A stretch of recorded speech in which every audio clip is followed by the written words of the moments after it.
Are, nakabili ako ng Hamilton Beach. 2-in-1.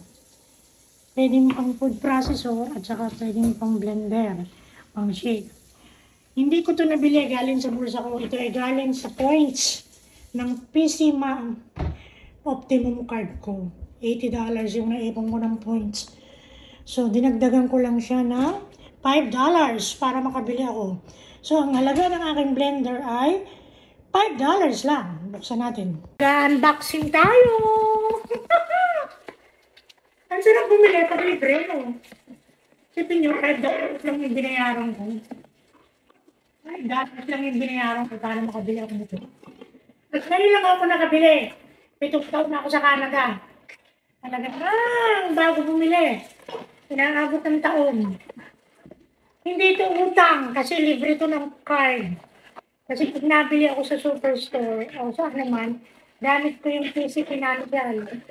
Ito, ang food processor. Next. Isipin mo, $5 lang yung blender ko at saka food processor. Saan ka pa?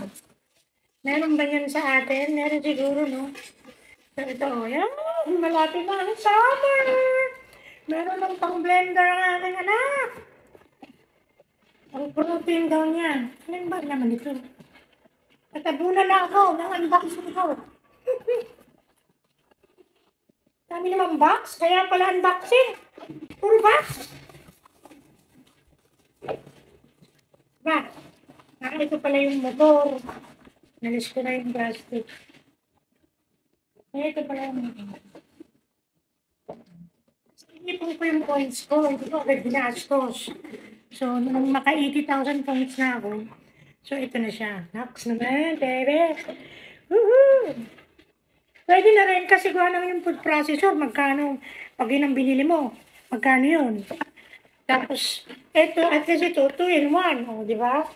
Pwede na rin. 85. Hamilton Beach. Ganda naman siguro ito.